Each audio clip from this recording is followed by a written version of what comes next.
Well, hey everyone, it's Marcus, and welcome to more chatting in my jungle room. It's 2026 Adelaide Fringe season. It's bonkers, it's crazy. It's going to get even crazier right now because I'm speaking to a magician who's world famous. Please welcome Ben Hart. Ben, hey, how are you?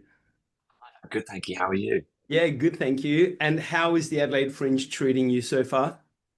It's treating me very well. I love the Adelaide Fringe. I've been coming here for a number of years, and this year's great because I'm in a show which is not just me in it. Normally, I just have my own show, so that's great to be here because I get to hang out with the actors who are in the show. Actually, I've been seeing this first time. Yeah, yeah. London Calling. Obviously, up until this year, Paul DeBeck has been the host of the show. Paul being a busy boy overseas somewhere at the moment. You have stepped into the role of host, and I mean, what an incredible choice to have Ben Hart host the show.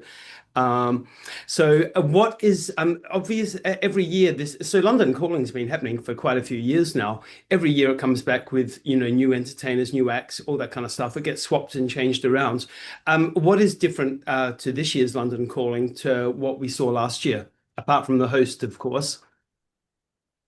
Uh, well, from in a couple of days' time, we have a totally new act called the TT Boys coming in. Their act's absolutely amazing, and I don't think an act like that's been seen in Adelaide Fringe before. And the show just evolves with the kind of audience. And this year, I'm doing a kind of magic spot within the show, so there's a bit more magic in it this year. We're in an amazing new venue, which means that the show is kind of presented sort of in the round where you're right really close to the acts. Yep. And, I think we're just always trying to supercharge the show, make it bigger, better, more exciting. Yeah. And your career has just been crazy. Obviously, it's kicking off, Britain's Got Talent, America's Got Talent, and then all the solo shows that you do all around the world. I mean, you are world famous as a magician. And when you get that chance to come back to Adelaide, I mean, we just love it, obviously. I haven't actually seen London Calling this year, but I'm going to be going over the weekend, and I cannot wait to see Great, how you present the show. Hey, great. We're looking forward to having you. let's talk about magic for a minute.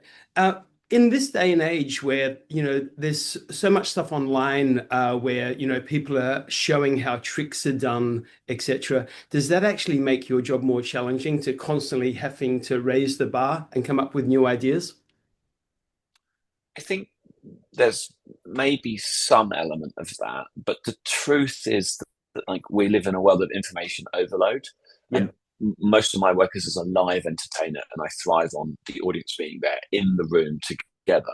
And in that environment, it's my job to try to control people's thought process for them to, if you go to have a great meal, you hope that people who are eating aren't thinking about, oh, I wonder what another meal is somewhere outside of the room, if you see what I mean. Like when I'm performing my magic, I hope people aren't thinking, oh, I wonder how that's done. We'll go home and Google that, because that's not really the path I'm taking the audience on.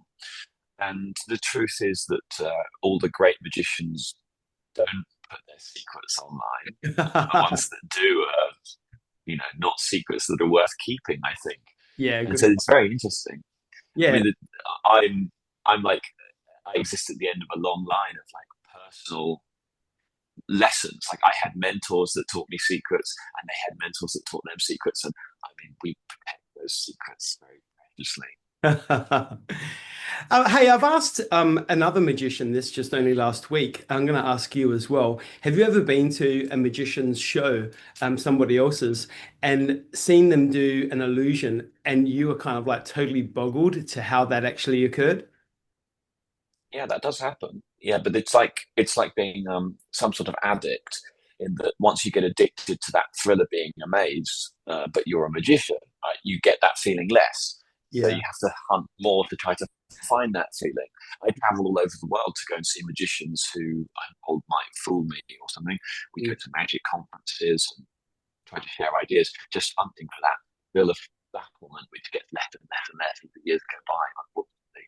But you go full circle. Now I've learned how to think again like an ordinary person, kind of get all that analytical magician stuff out of my brain. So I can be fooled very easily now because I can think like a normal guy now.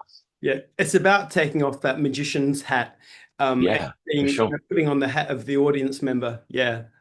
And And that's also what makes a great magician's show great, is if you can learn to think like a real audience member and understand what they might be thinking at each point along the journey. It helps you to understand how to fool them better. hey, Ben Hart, when you were younger, when you were just a kid, what magicians were you looking up to? Which magicians really led your way in this industry? Well, in some ways, I was lucky because there was nobody on TV in the UK when I was getting into magic. There'd been a really famous magician. He'd come off TV just a bit before I was interested in it, and there was nobody. So my magic influences were, there was a magic book in the library. Yeah. At that time, there wasn't really any magic on the internet, so that wasn't a thing.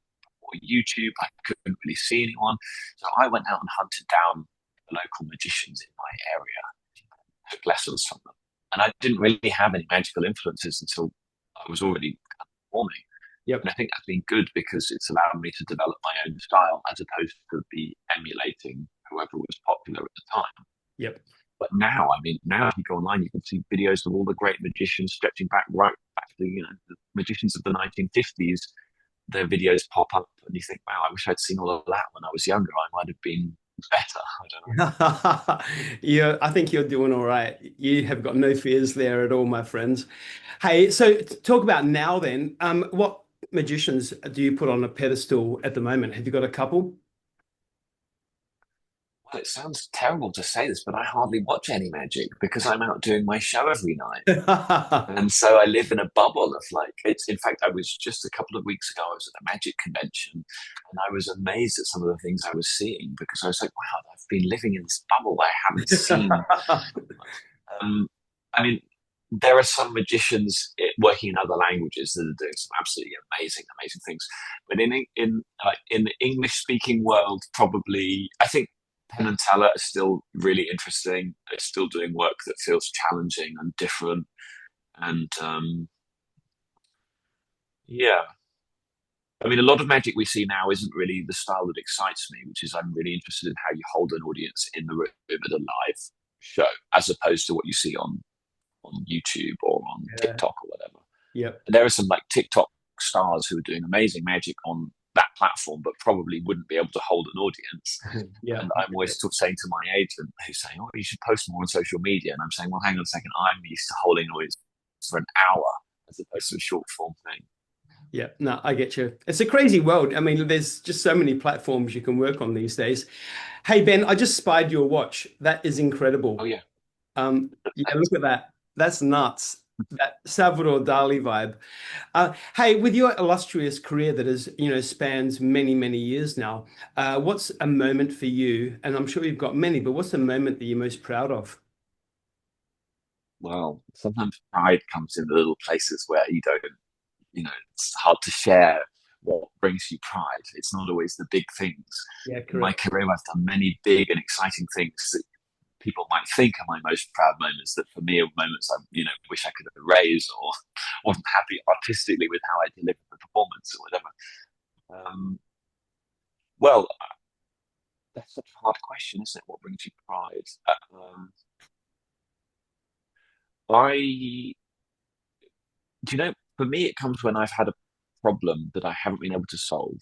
And like the night when I realized, oh, yes, that thing that was a problem in the show actually now works. And I was stubborn enough to persist with it over, say, like 100 shows where it didn't work or didn't feel right, and suddenly it clicks. And those are the moments where you want to stop and shout at the audience and say, something amazing just happened that you will never understand because you haven't been on that journey with me. But in terms of career highlights, I had a show in the West End of London. That was a great highlight. And it was kind of an amazing moment. Yeah, I don't know. I mean, I'm really proud to be in London Calling. Paul DeBeck and Matt Tarrant, who've put the show together, are two really good friends of mine, and I'm delighted that they've trusted me to kind of be the captain of this ship for the show. Love So that brought me a lot of pride to just see my friends' amazing project continue to grow. Brilliant. And of course, Matt Tarrant, an amazing magician himself, and an Adelaide boy. Yeah, give it up for the Adelaide That's kid. right.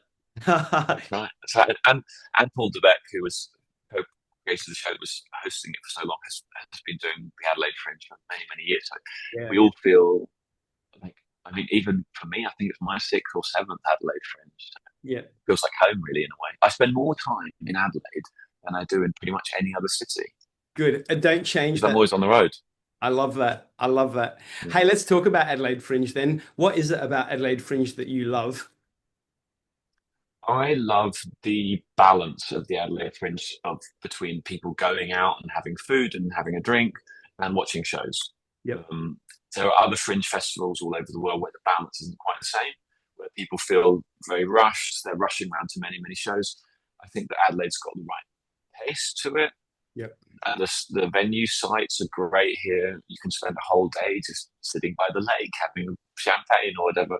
Perfect. And the audiences here seem to really be excited by magic and circus, which Yeah. is really, as someone who works in magic and circus, that's amazing to find audiences who actually really want to see that. Mm. And you know what? I mean, in this period of slow ticket sales, across the board, really, not just Adelaide Fringe, but across the board, everywhere, London Calling sells out every single night practically. So it's a credit to the incredible talent in the show. So everybody, if you're watching and you want to go and see this show, make sure you jump online and grab your tickets quick, smart.